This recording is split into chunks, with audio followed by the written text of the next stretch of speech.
Greetings, Israel. This is part 4 of the Protocols of the Learned Elders of Zion. So let's begin. Resolutions of our government will be final, without appeal.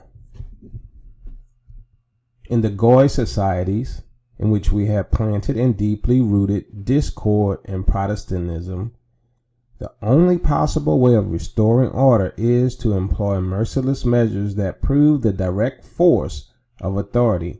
No regard must be paid to the victims who fall. They suffer for the well-being of the future.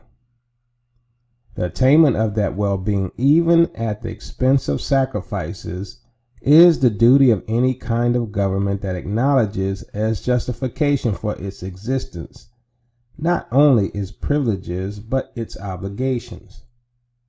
The principal guarantee of stability of rule is to confirm the aureole of power, and this aureole is attained only by such a majestic inflexibility of might as shall carry on its face the emblems of inviolability from mystical causes, from the choice of God. Such was, until recent times, the Russian autocracy, the one and only serious foe we had in the world, without counting the papacy. Bear in mind the example when Italy, drenched with blood, never touched a hair of the head of Sulla, who had poured forth that blood. Sulla enjoyed an apotheosis for his might in him, but his intrepid return to Italy ringed him round with inviolability. The people do not lay a finger on him who hypothesizes them by his daring and strength of mind. Secret societies. Meantime, however, until we come into our kingdom, we shall act in the contrary way. We shall create and multiply free Masonic lodges in all of the countries of the world. Absorb them into them all who may become or who are prominent in public activity. For these lodges we shall find our principal intelligence office and means of influence. All these lodges we shall bring under one central administration, known to us alone, and to all others absolutely unknown, which will be composed of our learned elders. The lodges will have their representatives who will serve to screen the above-mentioned administration of Masonry, and from whom will issue the watchword and program. In these lodges we shall tie together the knot which binds together all revolutionary and liberal elements. Their composition will be made up of all strata of society. The most secret political plot will be known to us and fall under our guiding hand on the very day of their conception. Among the members of these lodges will be almost all the agents of international and national police. International Order Police, right?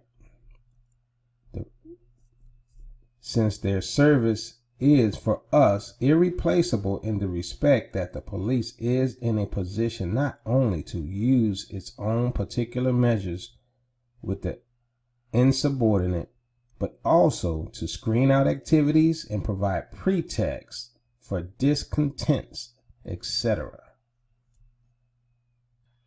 So now, Israel, you know why the police force has a fraternal order of police that protects them, that uses money to get them out of trouble when they murder people. It's all part of this secret society system. And the way the system really works in America is the people that are in power, most of them, not all of them, but the ones that are at the very top, right? Governors, senators, congressmen, corporate executives, they are members of Freemasonry. This is the way you climb to the top in America. It's not by performance. It's not by working hard. You can be dumb as hell and still run corporations, still be a senator. As long as you're a Freemason, you're under their control.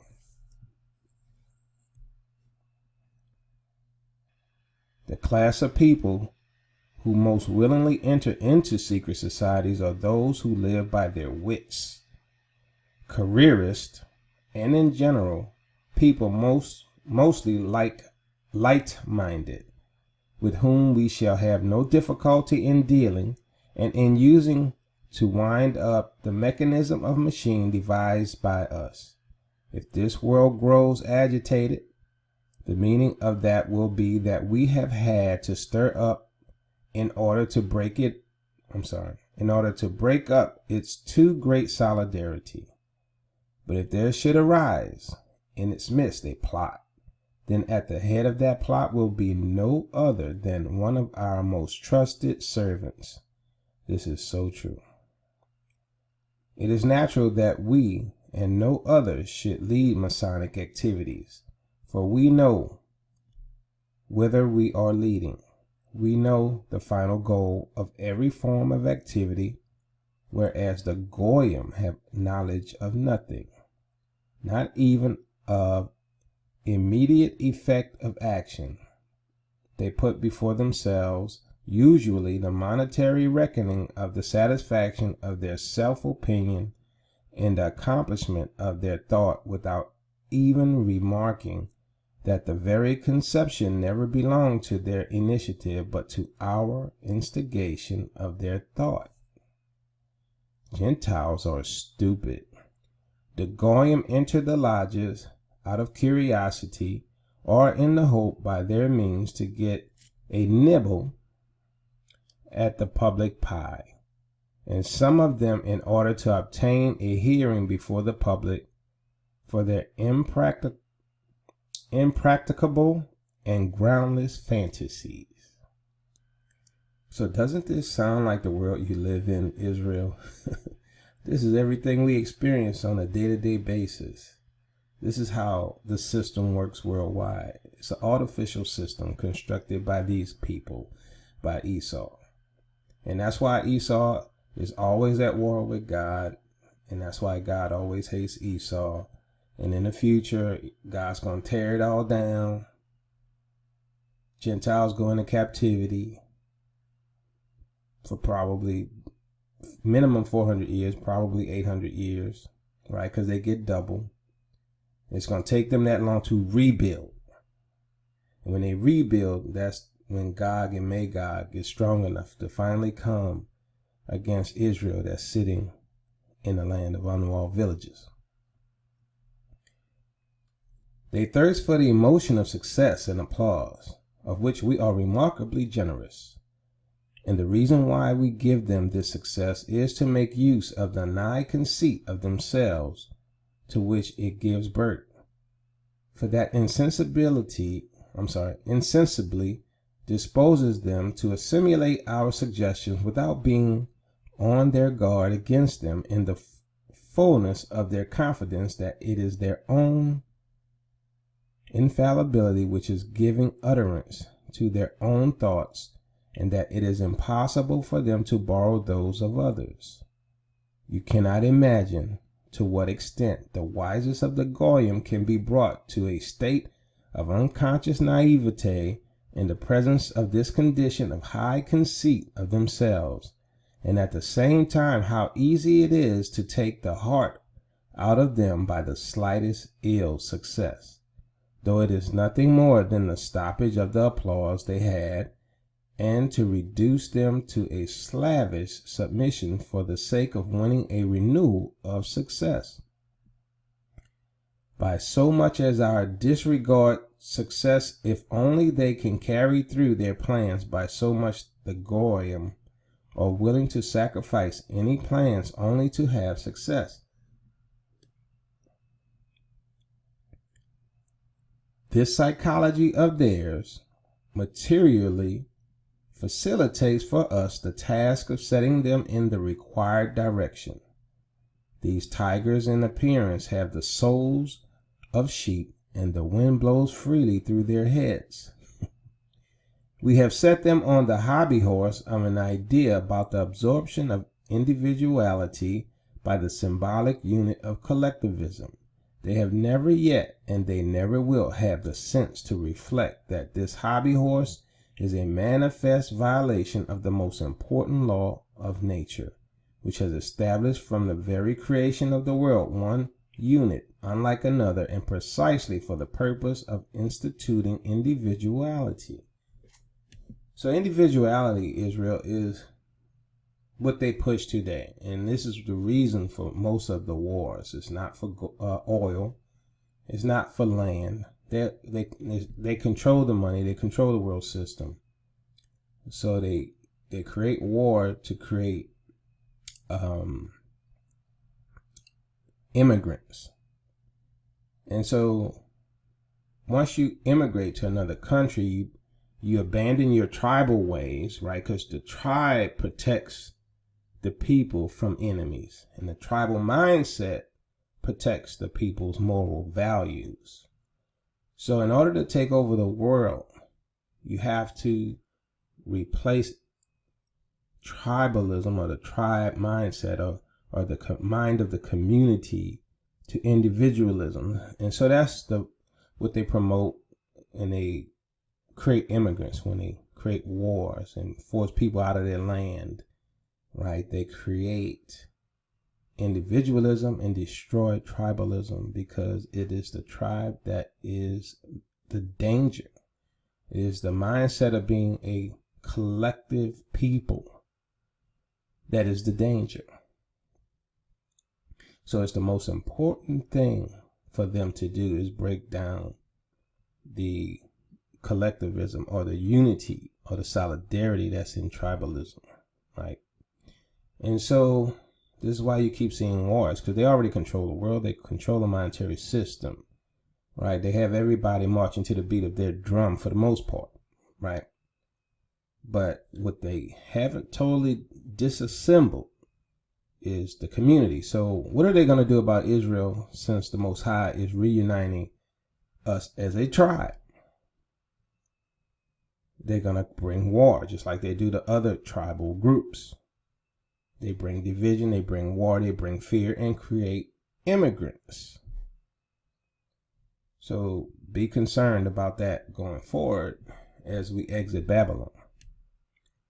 If we have been able to bring them to such a pitch of stupid blindness, is it not a proof, and an amazingly clear proof, of the degree to which the mind of the Goyim is undeveloped in comparison with our mind?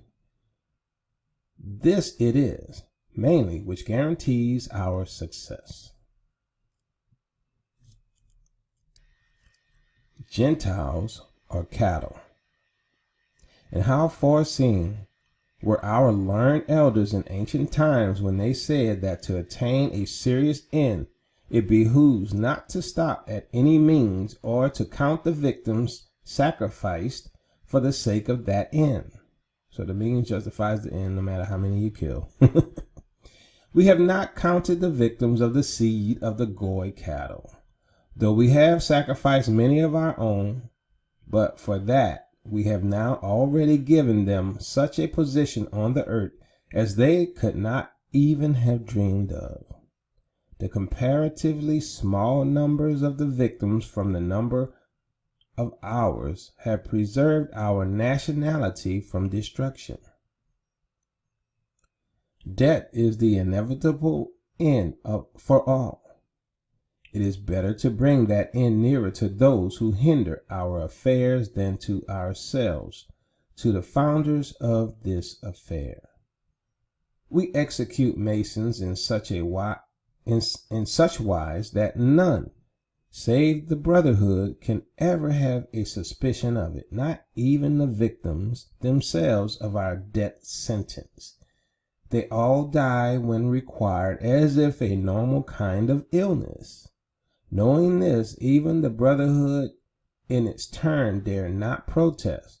By such methods we have plucked out the midst of Masonry the very root of protest against our disposition, while preaching liberalism to the Goy, we at the same time keep our own people and our agents in a state of unquestioningly submission.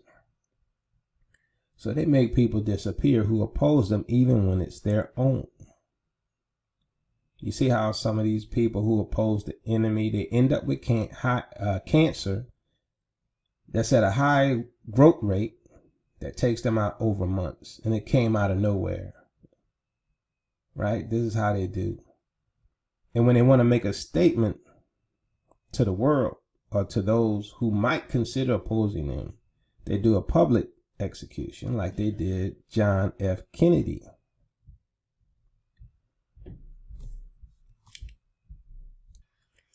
Under our influence, the execution of the laws of the Goyim has been reduced to a minimum. The prestige of the law has been exploded by the liberal interpretations introduced into this sphere. In the most important and fundamental affairs and questions, judges decide as we dictate to them. See matters in the light wherewith we enfold them for the administration of the Goyim. Of course, through persons who are our tools, though we do not appear to have anything in common with them, by newspaper opinion or by other means. Even senators and the higher administration accept our counsel. The purely brute mind of the Goyim is incapable of use for analysis and observation, and still more for the foreseeing whither a certain manner of setting a question may tend. In this difference in capacity for thought between the Goyim and ourselves may be clearly discerned the seal of our position as the chosen people and of our higher quality of humanness. In contradiction to the brute mind of Goyim, their eyes are open but see nothing before them, and do not invent unless perhaps material things. From this it is plain that nature herself has destined us to guide and rule the world. So as scripture says, Esau rules the world at the end of the age, and he gets his allies to help him. And they go up against Israel once Israel's back in the land. So how does Israel get back in the land? The Most High is going to wipe out the people that are in the land, just like he did in old times, just like he did with the Canaanites. Right? He went in there and swept it out, and then brought his people in. Right? And many times he uses people to sweep them out. But I think the 4 horsemen are going to do that. I mean, I'm not the horsemen, sorry. The 4 carpenters are going to do that. Okay? And they're going to clean it, prepare it. So, Saudi Arabia, they still enslave our people openly. And they still do things like create eunuchs of our people openly. And no one says, no one does anything. And they're sitting in part of the land that was given to Judah.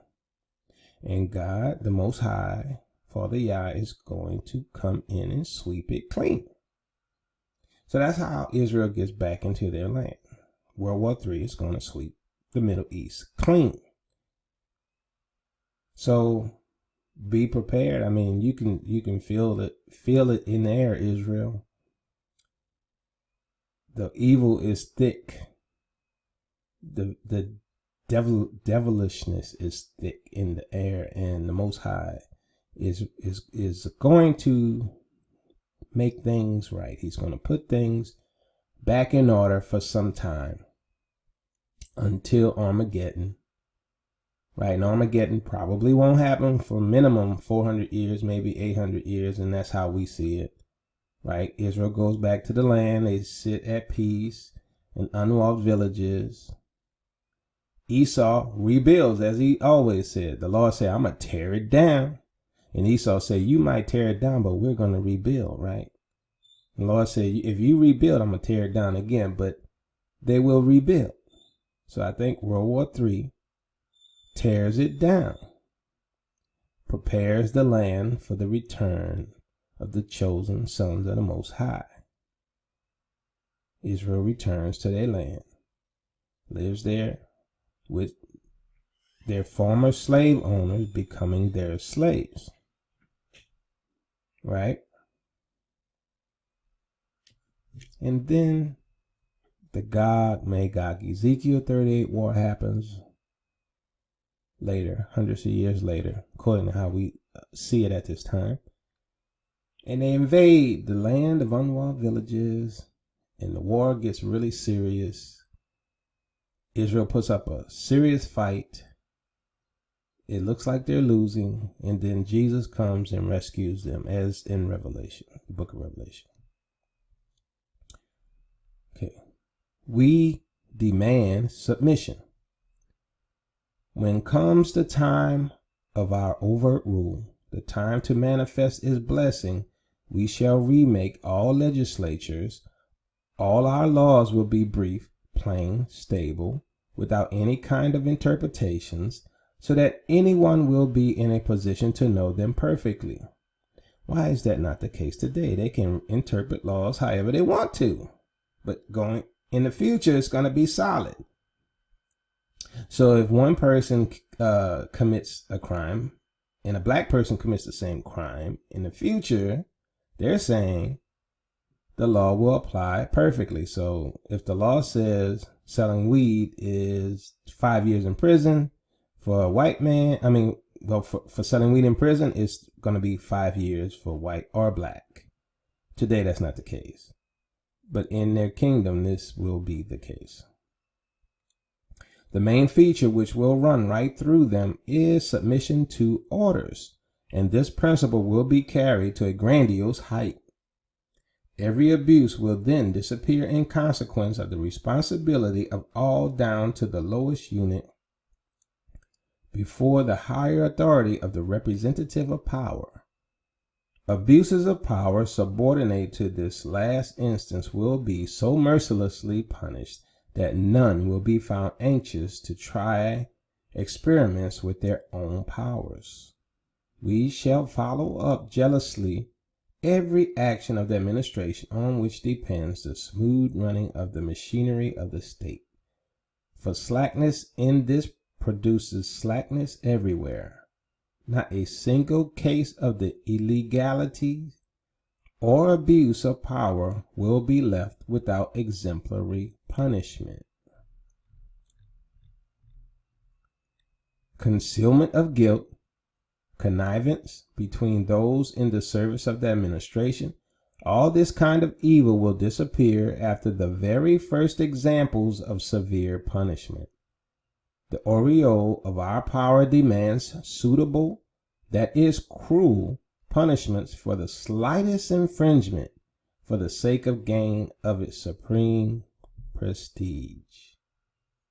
Like Singapore, like Rwanda, if you drop gum on the sidewalk, the punishment for that dropping gum on the sidewalk is severe, right?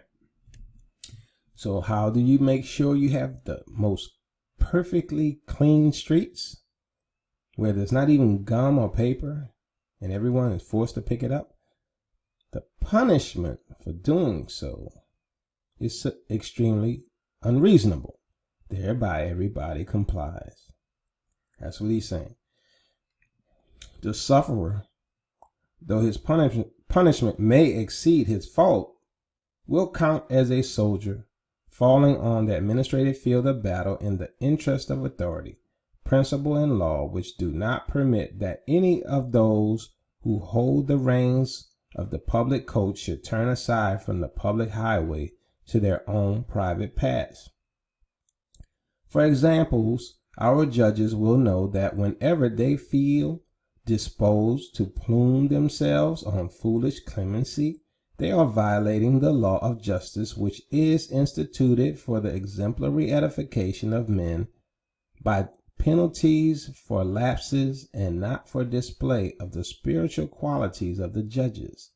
Such qualities it is proper to show in private life, but not in a public square, which is the educationally basis of human life. So like the Soviet Union used to be heavy-handed, keep the people in fear of the law, make examples of people so that the rest fall in line,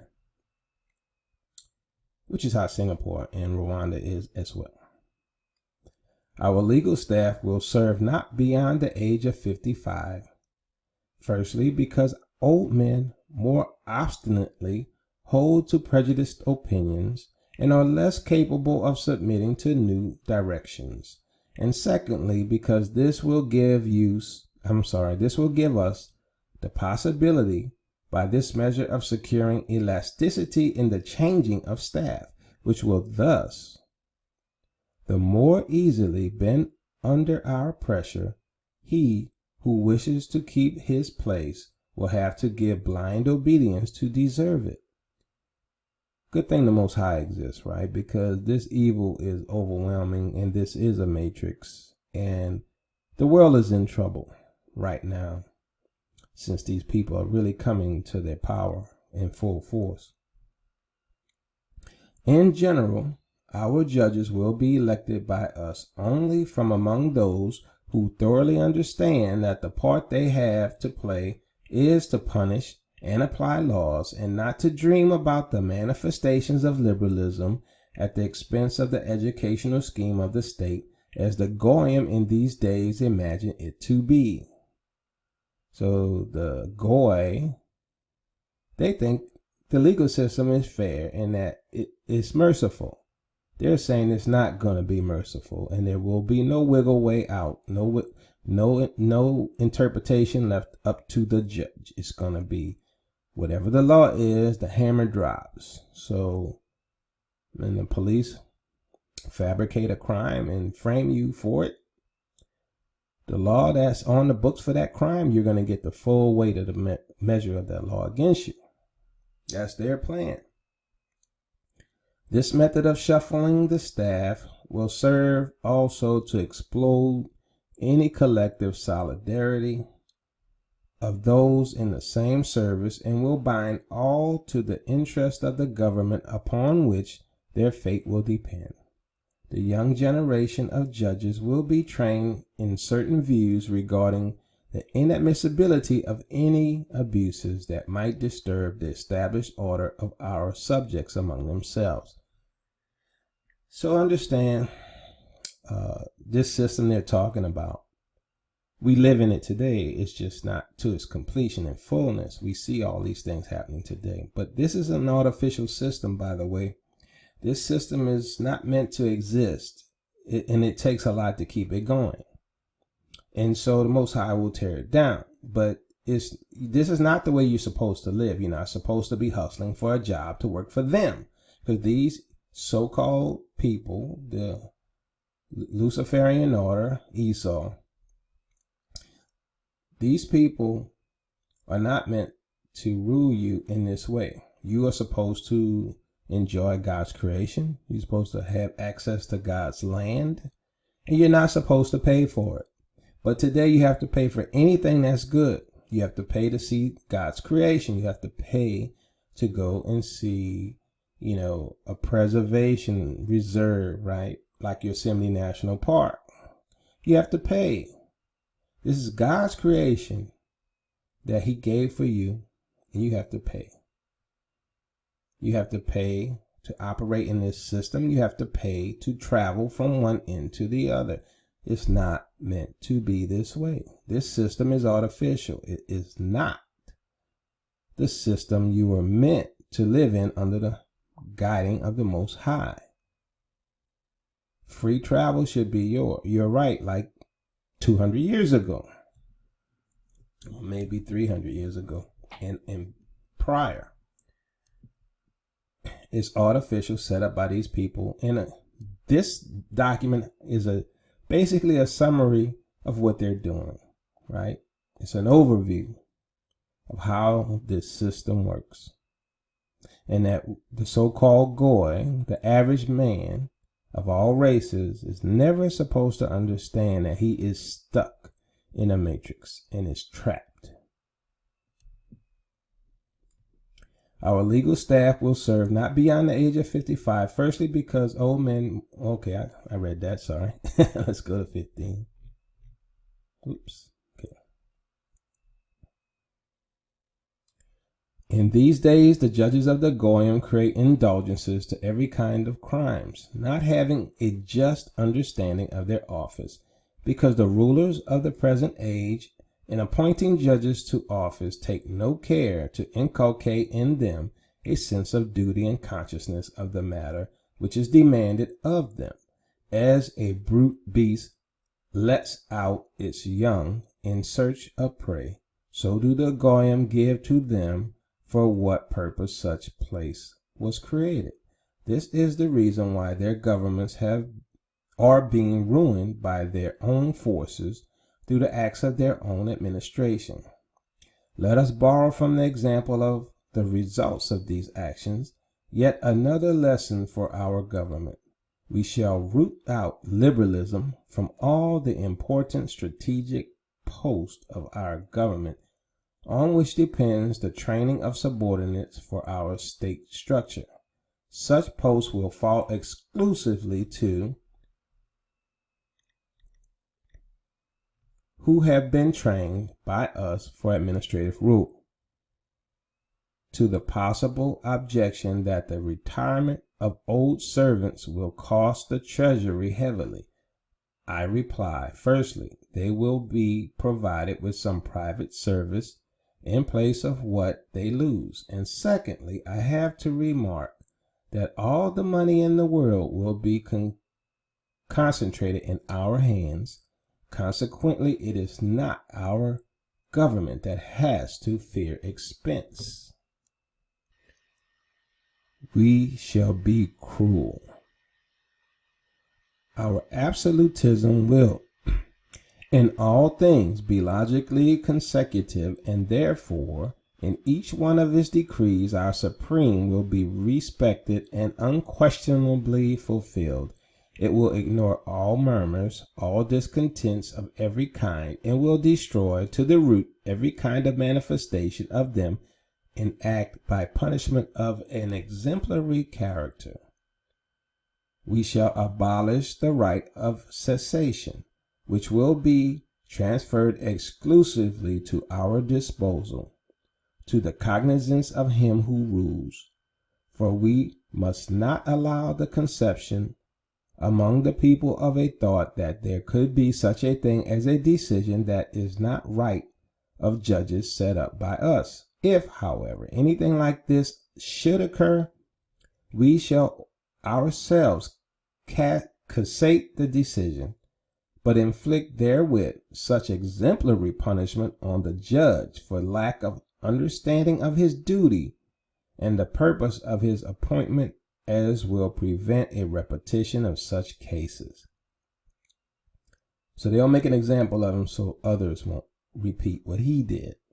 That's how it works today as well.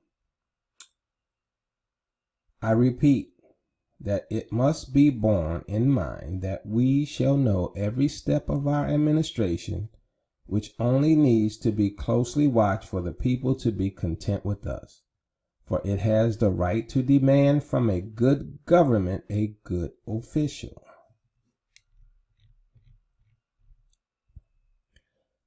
Our government will have the appearance of a patriarchal, paternal guardianship on the part of our ruler.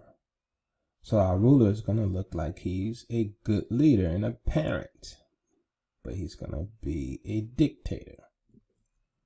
Our own nation and our subjects will discern in his person a father caring for their every need, their every act, their every interrelation as subjects one with another, as well as their relations to the ruler. They will then be so thoroughly imbued with the thought that it is impossible for them to dispense with this wardship and guidance. If they wish to live in peace and quiet, that they will acknowledge the autocracy of our ruler with a devotion bordering on apotheosis, especially when they are convinced that those whom we set up do not put their own in place of authority. but only blindly execute his dictates. They will be rejoiced that we are regulated everything in their lives as is done by wise parents who desire to train children in the cause of duty and submission. For the peoples of the world, in regard to the secrets of our polity, are ever through the ages only children under age, precisely as are also their governments. So some people worship Obama like this, right? Obama has swag, he's handsome, and he comes in and he's black. So because he's black, you assume he's you. And so you support everything he does when he has done zero for you, which is the most amazing thing, right? He was the gay president and he fought for gays and gay rights, but he never once fought for the black man, especially the Negro, the ADOS, the descendants of slaves and American descendants of slaves. He's never done anything for them, right? But our people worship him. And I've actually lost a childhood friend over me talking bad over, about Obama and what he hasn't done. And, we were like brothers, but he worshiped Obama like a god and couldn't handle it. So we sort of fell out. As you see, I found our despotism on right and duty. The right to compel the execution of duty is the direct obligation of a government which is a father for its subjects. It has the right of the strong that it may use it for the benefit of directing humanity towards that order which is defined by nature, namely submission. Everything in the world is in a state of submission, if not to man, then to circumstances or its own inner character, in all cases to what is stronger. And so shall we be this something stronger for the sake of good.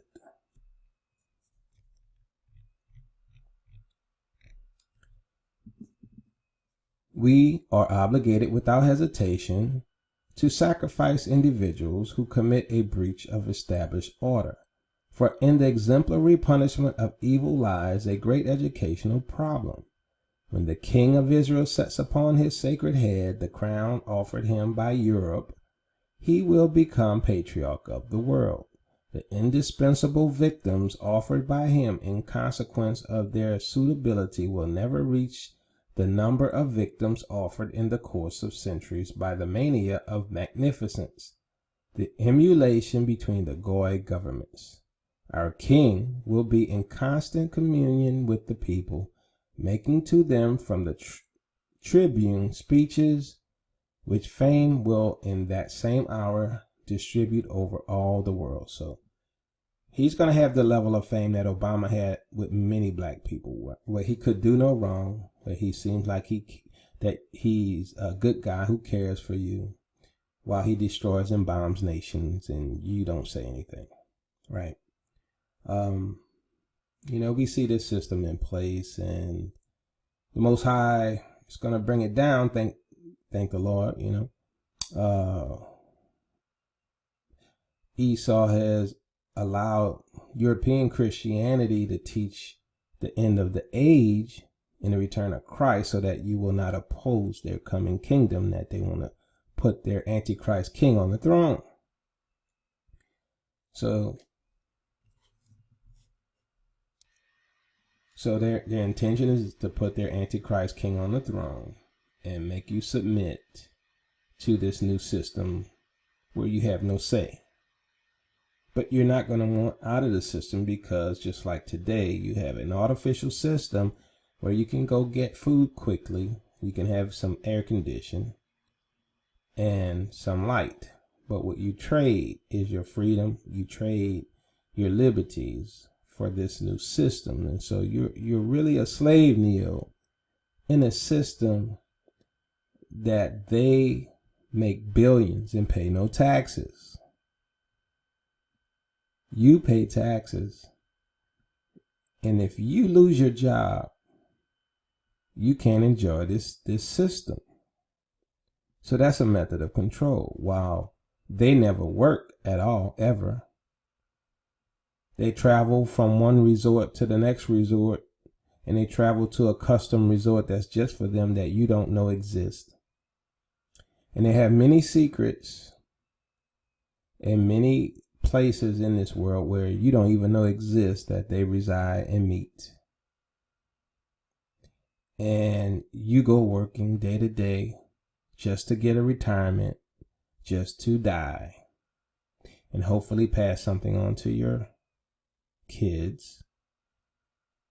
But the system is designed to take that as well, which is why property tax exists. So even if you're debt free and you want to leave something to your kids and your kids don't have enough money to pay for the property, it belongs to the state. So although you think you own property, you don't. You're renting from the state. And the second you don't pay taxes, they can steal it. And in the system that the Most High had initially in place, when you chose a plot of land, when you claimed that land was yours. Today that does not exist. Today you rent everything. Today you rent travel, right? You rent vehicles, you rent property. You own nothing. And you know the most amazing thing is, even when your parents try to leave you a legacy, that legacy gets taxed when it was already taxed. But you get taxed again for inheriting something that your family left you. This is the system that's in the protocols. This is a beast system that you're in today. And so we're going to end there, and we'll pick up with protocol number 16 next time. Peace and blessing, Israel. Your captivity is ending.